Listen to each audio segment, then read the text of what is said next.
Hello दोस्तों, आपका स्वागत है आपकी जीके जीएस की क्लास थर्ड में। अभी तक आपकी जीके जीएस के इम्पॉर्टेंट क्वेश्चन जो है आपकी 2 क्लासेस में अपलोड कर दिए गए हैं।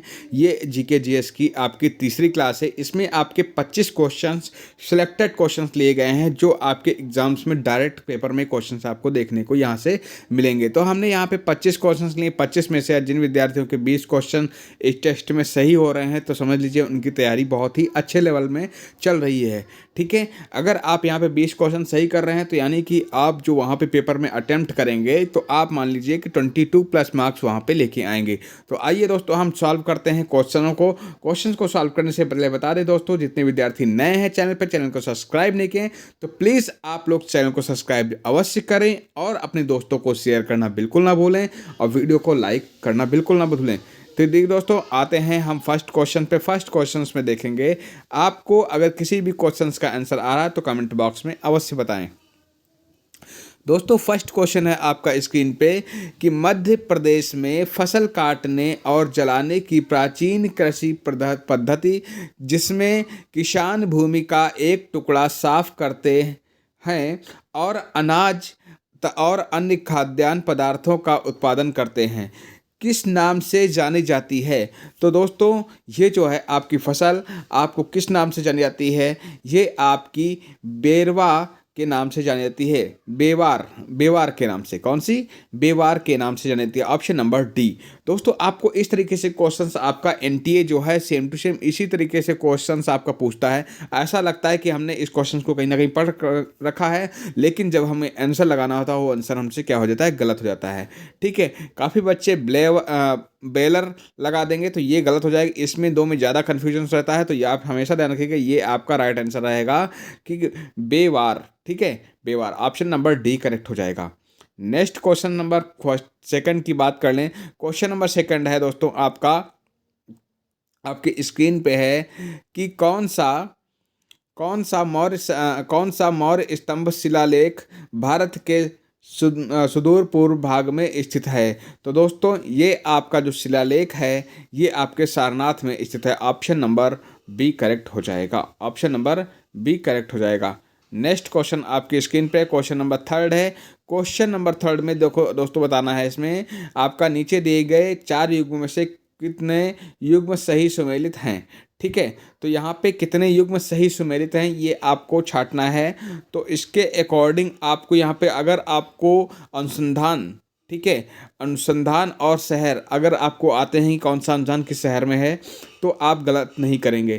ठीक है, तो हम यहाँ पे बता देते हैं कि अगर आप शुष्क वन अनुसंधान की बात करें तो ये जोधपुर में है, बिल्कुल सही है आपका। हिमालय वन अनुसंधान की बात करें तो ये आपका देहरादून में नहीं है। कहाँ है ये आपका? हिमालय वन अनुसंधान संस्थान। कहाँ? सभी लोग कमेंट बॉक्स में बताएंगे, जितने विद्यार्थी तैयारी कर रहे हैं सभी लोग। मैं इसका आंसर बताऊंगा, लेकिन इससे पहले आपको कमेंट बॉक्स में इसका आंसर लिख देना है। ठीक है, वर्षा वन्यजीव वन अनुसंधान संस्थान कहाँ है आपका? ये आपका जोरहाट में है, ये भी बिल्कुल करेक्ट है इसका आंसर। ठीक है, लेकिन आपको बताना है आपका उष्णकटिबंधीय वन अनुसंधान संस्थान, ये आपका कहाँ है? ये आपका जबलपुर में है। कहाँ स्थित है? जबलपुर में है। ऑप्शन नंबर 4 भी सही है। तो राइट आंसर जो आपका ऑप्शन नंबर जो इसमें नहीं है वो आपका देहरादून में नहीं, ये आपका शिमला में है। कहाँ है? शिमला में। हिमालय वन अनुसंधान संस्थान शिमला में है, याद कर लीजिए। ठीक है, ऑप्शन नंबर बी आपका करेक्ट हो जाएगा। ठीक है, यानी कि ऑप्शन नंबर सी करेक्ट हो जाएगा। इसके अकॉर्डिंग आपके 3 जो हैं आपके सही हैं, एक क्या है? गलत है। ऑप्शन नंबर बी गलत है इसमें। ऑप्शन नंबर सी आपका करेक्ट हो जाएगा। ठीक है, ऑप्शन को समझना है, आप जल्दबाजी में आंसर गलत ना करें। ठीक है, नेक्स्ट क्वेश्चन नंबर 4 है। इसमें पूछा गया है आपका कि कोशिकाओं का वह समूह जिसकी संरचना समान होती है और जो साथ मिलकर एक विशिष्ट कार्य करता है, किस नाम से जाना जाता है। तो दोस्तों ये जो है आपका ऊतक के नाम से जाना जाता है। किस नाम से? ऊतक के नाम से जाना जाता है। नेक्स्ट क्वेश्चन नंबर 5 भी साथ में आंसर ले लेते हैं कि निम्नलिखित में से कौन सी शेयरों एवं प्रतिभूतियों का इलेक्ट्रॉनिक स्वरूप में रखने का सुविधा प्रदान करती है। तो दोस्तों ये आपकी जो है इसका राइट आंसर आपका ऑप्शन नंबर डी यानी कि डीमैट खाता, डीमैट खाता में ऑप्शन नंबर डी करेक्ट हो जाएगा। ये जो आपका जो डीमैट खाता है कि इससे रिलेटेड कई बार क्वेश्चन एग्जाम्स में पूछा गया है। तो हम यहाँ पे दोस्तों क्वेश्चन नंबर 6 और 7 दोनों एक साथ करेंगे, क्योंकि ये क्वेश्चन नंबर 7 जो है आपका सीरीज को कंप्लीट करना है कि यहाँ पे नेक्स्ट इसका आंसर क्या होगा ये बताना क्वेश्चन मार्क की जगह पे। तब तक आपको हम फर्स्ट क्वेश्चन सॉल्व करें, तब तक आप बच्चे फटाफट इस सीरीज को सॉल्व करेंगे। ठीक है, भारतीय संविधान का निम्नलिखित में से कौन सा अनुच्छेद भाग 3 द्वारा प्रदत्त अधिकारों के प्रवर्तन के उपाय से जुड़ा है? ठीक है, भारतीय संविधान का निम्नलिखित में से कौन सा अनुच्छेद भाग 3 द्वारा प्रदत्त अधिकारों के प्रवर्तन के उपाय से जुड़ा है? तो यहाँ पे अनुच्छेद आपको रट लेना है कि 1 से 2 क्वेश्चन आपके अनुच्छेद से आपको डायरेक्ट क्वेश्चंस देखने को मिलेंगे ही मिलेंगे। तो अगर यहाँ पे जितने विद्यार्थी ऑप्शन नंबर डी कर रहे हैं आंसर इसका यानी कि अनुच्छेद 32, वो बिल्कुल करेक्ट आंसर कर रहे हैं, अनुच्छेद 32 से जुड़ा है। ठीक है, अब यहाँ पे आप लोगों ने इस सीरीज को सॉल्व कर लिया होगा कि इस सीरीज में क्या हो रहा है, कैसे इसका आंसर होगा। तो जितने विद्यार्थियों का इसका आंसर 1573 आ रहा है वो काफ़ी सही हैं। ठीक है, अब कैसे मैं थोड़ा हेल्प कर देता हूं आपको कैसे याद करना है। यहाँ पे आप लोग देखेंगे कि आपका माइनस का क्या हो रहा है, 4 यहाँ पे कितना माइनस का हो रहा है आपका 4 माइनस का हो रहा है। ठीक है, 93 से 4 माइनस करेंगे तो 89 हो जाएगा। तो यानी कि फिर यहाँ पे 4 का स्क्वायर करेंगे, यहाँ पे 4 का स्क्वायर चल गया यहाँ पे, तो यानी कि 16 होगा, 16 फिर उसके बाद में फिर आपका 36 माइनस होगा, यहाँ पे फिर 46 माइनस होगा, फिर आप जो 100 माइनस करेंगे तो आपका क्या हो जाएगा 1573 आ जाएगा। ठीक है, नेक्स्ट क्वेश्चन से आपका है क्वेश्चन नंबर 8 देखेंगे कि पश्चिमी घाट को किस स्थान पर सह्याद्री और विभिन्न स्थानीय नामों से जाना जाता है? तो दोस्तों ये पश्चिम घाट को जो है किन स्थानों पर या विभिन्न स्थानों पर सह्याद्री के नाम से जाना जाता है? तो दोस्तों इसका राइट आंसर आपका ऑप्शन नंबर डी हो जाएगा, महाराष्ट्र में। ऑप्शन नंबर डी करेक्ट हो जाएगा, महाराष्ट्र में। नेक्स्ट क्वेश्चन दोस्तों आप बताने से पहले आपको बता दें कि जिन विद्यार्थियों को आपको एक साथ रिवीजन करने के लिए अपना जिस मैराथन क्लासेस जो मांग रहे हैं बच्चे, उनको मैराथन क्लासेस और एक साथ PDF चाहिए, तो वो लोग आप लोग कमेंट बॉक्स में आपका आंसर बता भी दिया गया है कि कैसे कैसे ले सकते हैं। आप लोग यहाँ पे इस कोर्स से जुड़ सकते हैं। ये पेड कोर्सेज रखा गया है, ये पेड कोर्स सिर्फ 99 रुपीज़ का रखा गया है। इसमें आपका इंग्लिश, मैथ और हिंदी, GK GS का पूरी मैराथन क्लासेस, प्रैक्टिस सेट और कंप्लीट कोर्स आपको दिया गया है। तो आप अगर लास्ट के 6 दिन में अगर इनका रिवीजन कर लेते हैं, अगर मार्क्स आपके किसी सब्जेक्ट में कम आ रहे हैं तो आप अपने मार्क्स बढ़ा सकते हैं, क्योंकि आप सिलेक्शन के लिए एक नंबर बहुत ज़रूरी है। तो एक नंबर बढ़ाने के लिए आप लोग अगर कम समय है, आप चाहते हैं कि एक दिन PDF मिल जाए, हम अपनी तैयारी अच्छे से कर सकें, तो आपको इस कोर्स में ज्वाइन कर लेंगे तो आप लोगों को यहाँ से PDF मिल जाएंगे और अपनी तैयारी अच्छे से आप कर सकते हैं। ठीक है, पेमेंट करना होगा आपको, इस नंबर पे आपको पेमेंट करना हो, तो पेमेंट करने के बाद में आपको इस नंबर पे व्हाट्सअप करना होगा उसका स्क्रीनशॉट लेकर, फिर विदिन 5 मिनट्स के अंदर आपको क्या कर दी जाएंगी, PDF सारी व्हाट्सअप कर दी जाएंगी, जो आपकी GK GS, math, Hindi, English की मैराथन क्लासेस रहेंगी। अगर आपने रट लिया 6 दिन में तो यार कि मान लीजिए अगर आपने 4-4, 5-5 नंबर बढ़ा लिए तो आपको सिलेक्शन तक आप पहुंच जाएंगे। ठीक है, तो चलिए दोस्तों आते हैं, ये उन विद्यार्थियों के लिए जिनकी तैयारी अच्छी से नहीं हो पाई है, वो अपना कोर्स बाय कर सकते हैं, अपनी तैयारी कर सकते हैं। क्वेश्चन नंबर 9 पे आते हैं। क्वेश्चन नंबर 9 में पूछा गया है, आप लोग क्वेश्चन नंबर 9 और 10 दोनों करेंगे। ईस्ट इंडिया दैनिक समाचार पत्र की स्थापना निम्नलिखित में से किसने की है? तो दोस्तों दैनिक समाचार ईस्ट इंडिया का दैनिक समाचार जो है ईस्ट इंडिया समाचार पत्र की स्थापना जो है ऑप्शन नंबर डी यानी कि हेनरी विवियन डेरोजियो ने की है। ऑप्शन नंबर डी, ये वेरी इंपॉर्टेंट है। मैं एक बार इस क्वेश्चन को पढ़ लेते हैं जिससे कि और आपको साफ दिखाई पड़े। ईस्ट इंडिया दैनिक समाचार पत्र की स्थापना पूछा गया है, तो आप लोग रट लीजिए Henry Vivian Derozio. Option number D correct हो जाएगा। नेक्स्ट क्वेश्चन नंबर 10 में पूछा गया आपका कि बुद्ध का जन्म स्थल एक प्राकृतिक कुंज था, उसे किस नाम से जाना जाता है? तो दोस्तों ये कई बार आप क्वेश्चन पढ़ चुके हैं, उसे हम लुम्बिनी के नाम से जानते हैं। ऑप्शन नंबर ए करेक्ट हो जाएगा, ऑप्शन नंबर ए करेक्ट हो जाएगा। नेक्स्ट आपका क्वेश्चन नंबर 11 और 12 हम दोनों क्वेश्चंस करेंगे। ठीक है। तो आपका क्योंकि कम समय में हम ज़्यादा क्वेश्चन अटेम्प्ट कर लें, इसलिए साथ में दो दो क्वेश्चन हम करा रहे हैं। आपको एक बार में अच्छे से क्वेश्चंस कर लेने हैं। तरल संपत्ति, अगर मैं फास्ट नहीं कराऊंगा तो आपको भी कम, बहुत ही कम समय में 100 क्वेश्चंस करने हैं, तो आपको ध्यान रखना है कि अपनी स्पीड बढ़ानी है। तरल संपत्ति से निवल मांग और समय दायित्वों यानी कि NDTL के अनुपात को किस नाम से जाना जाता है? तो दोस्तों इसके अनुपात को जो है हम वैधानिक तरल अनुपात के नाम से भी जानते हैं। वैधानिक तरल अनुपात, ऑप्शन नंबर सी करेक्ट हो जाएगा। ऑप्शन नंबर सी करेक्ट हो जाएगा। अब आपको दोस्तों यहाँ पे देखेंगे कि निम्नलिखित पूछा गया क्वेश्चन 12 में कि निम्नलिखित में से किस मंत्रालय ने विपरीतलिंग यानी कि ट्रांसजेंडर व्यक्तियों के लिए राष्ट्रीय परिषद का गठन किया है? तो दोस्तों ये आपका जो है केंद्रीय सामाजिक न्याय तथा अधिकारिता मंत्रालय ने किया है। ऑप्शन नंबर बी करेक्ट हो जाएगा। ऑप्शन नंबर बी करेक्ट हो जाएगा। अब आपका क्वेश्चन नंबर 13 जो है, इसमें आपको सूची 1 से सूची 2 को सुमेलित करना है। अब हम उन सभी विद्यार्थियों से अनुरोध करेंगे जो चाहते हैं हमारा इलाहाबाद हाई कोर्ट में ये सिलेक्शन हो जाए। अगर अपनी आप सीट पक्की करना चाहते हैं तो सभी विद्यार्थी एक बार इसका आंसर दें कमेंट बॉक्स में, सभी लोग, क्योंकि हम इस क्वेश्चन को एक बार नहीं 3 प्रतिशत कराए हैं। तीनों प्रतिशत में हमने बोल रखा है कि राज्य और नृत्य रट लीजिए। या इस तरह मैंने क्वेश्चंस कराए भी हैं। यहाँ से क्वेश्चंस 100% 101% आएगा।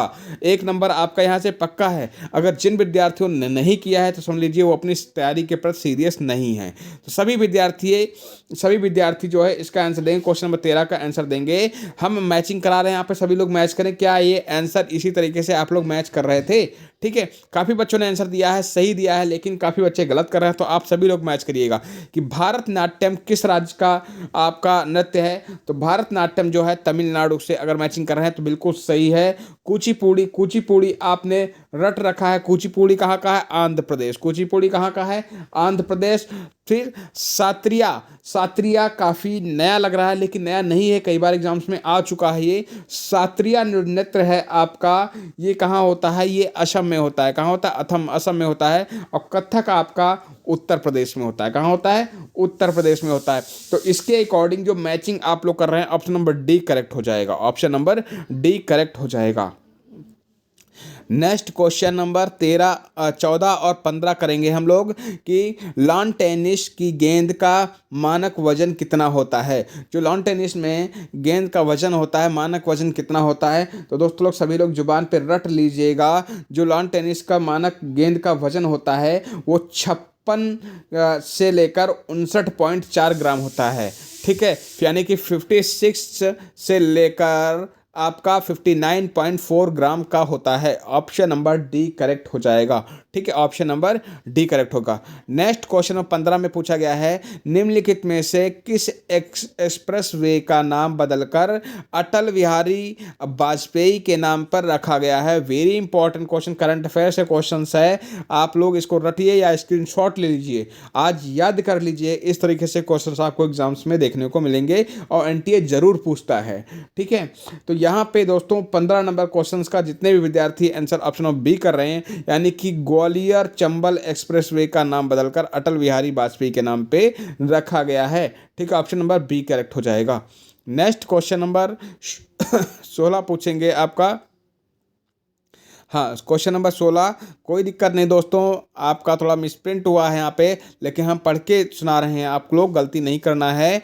रेडान के बारे में निम्नलिखित में से कौन सा कथन असत्य है? यानी कि रेडान के बारे में 4 कथन दिए गए हैं, चारों में से 3 कथन क्या हैं? सत्य हैं, लेकिन कौन सा कथन असत्य है ये आपको बताना है। तो दोस्तों बता दें, ये क्वेश्चन आप लोगों के लिए नया रहा होगा, क्योंकि रेडान क्या है, रेडान के बारे में कौन सा कथन सबसे पहला असत्य क्या है? वो ऑप्शन नंबर ए ही है कि रेडान गैस का रंग हरा होता है। गलत है कि रेडान गैस का रंग जो है आपका कैसा होता है? हरा नहीं होता है।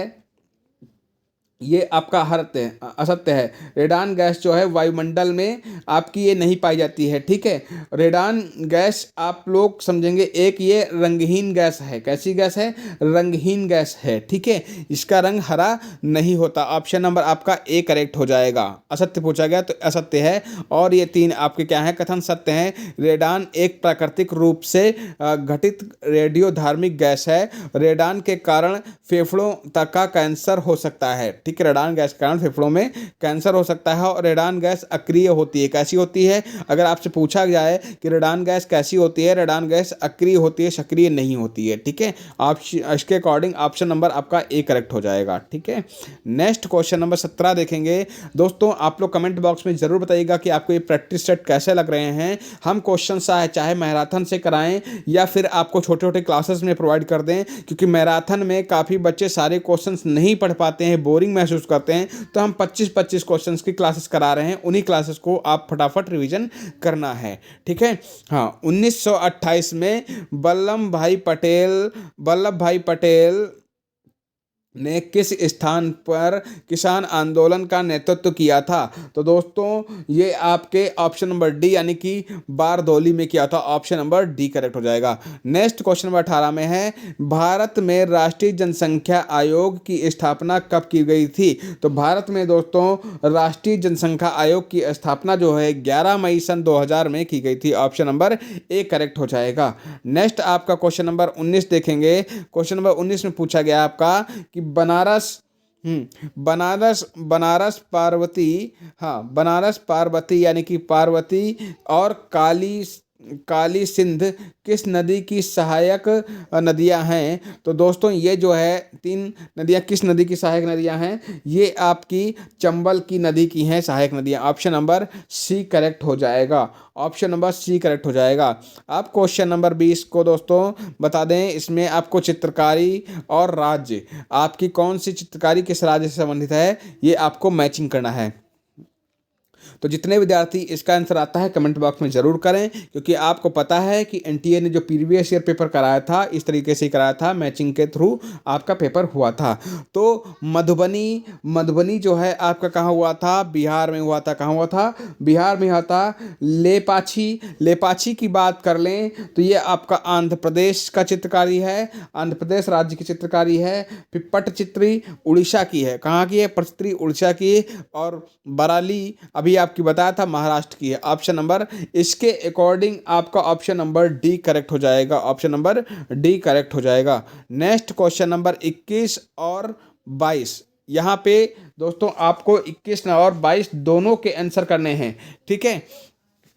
अगर आपको आंसर आ रहा है तो ज़रूर बताएं, क्योंकि आंसर आप करते हैं तो आपको क्या होता है, अगर किसी का आंसर सही होता है तो लगता है कि हमारी तैयारी अच्छी है, ठीक है। हाँ, तो इसको ज़रूर चेक करें अपने आप को। नेक्स्ट 21 नंबर क्वेश्चन में पूछा गया है कि 22 अगस्त 1907 को विदेशी भूमि पर भारतीय झंडा फहराने वाले पहले व्यक्ति कौन थे? तो पहले व्यक्ति की पूछा गया है बात है। तो पहली जो व्यक्ति थे आपके मैडम भीकाजी कामा थी। ऑप्शन नंबर डी करेक्ट हो जाएगा। ऑप्शन नंबर डी आपका क्या होगा? राइट आंसर होगा, ठीक है। आपके अच्छे क्वेश्चंस कर लिए गए यहाँ पे, क्योंकि जो आपने क्वेश्चन पढ़ रखे हैं और आपने नहीं पढ़े तो इस तरीके से क्वेश्चंस को रटिए, ठीक है। निम्नलिखित में से कौन सी इमारत मुगल स्मारक आगरा के किले में स्थित है? तो दोस्तों ये आपको सभी पता है कि कौन सी स्मारक स्थित है। जल महल। कौन सा महल है आपका? जल महल स्थित है। ऑप्शन नंबर डी करेक्ट हो जाएगा। ऑप्शन नंबर डी करेक्ट हो जाएगा। नेक्स्ट चलिए 23 नंबर का आंसर हम ले लेते हैं क्वेश्चन कि जैन विद्वान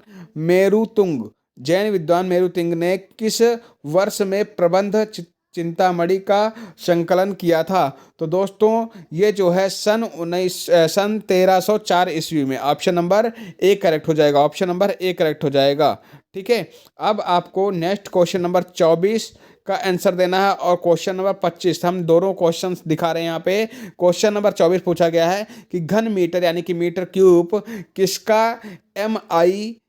किसका एसआई व्युत्पन्न मात्रक यानी कि इकाई है? तो दोस्तों ये आपकी जो है आयतन की होती है। किसकी होती है? आयतन की, ठीक है, metre into metre into metre आपने रट रखा होगा, तो किसका होता आयतन का होता, ऑप्शन नंबर सी करेक्ट होगा।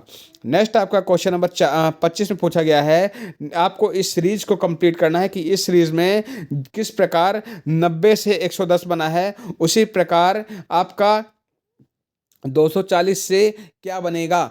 तो आप लोग सॉल्व करेंगे तो आप लोग देखेंगे कि 90 से 110 कैसे बना है। 90 को अगर 9 और 10 की गुणा हम करते हैं तो कितना बनता है, 90 बनता है, क्लियर। और ये किसकी गुणा है, 11 और 10, यानी कि 11 और 10 की अगर हम गुणा करें तो कितना होगा, 11,110 हो जाएगा।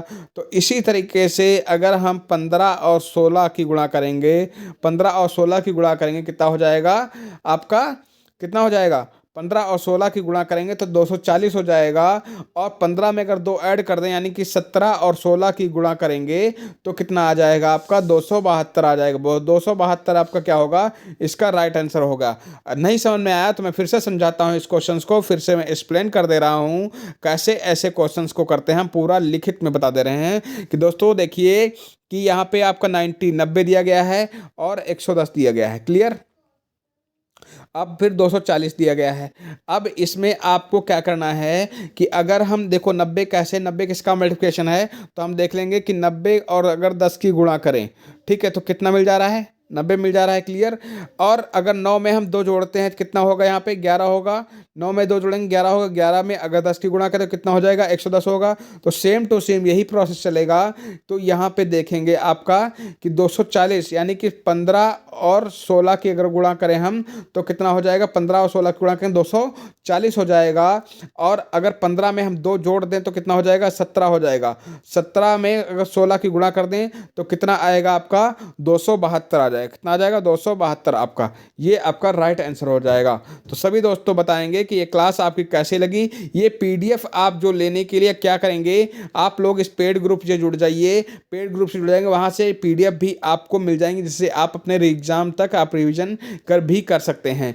तो धन्यवाद दोस्तों, आपको क्लास कैसी लगी कमेंट बॉक्स में अवश्य बताएं। धन्यवाद दोस्तों, नमस्कार, थैंक्स फॉर वॉचिंग वीडियो।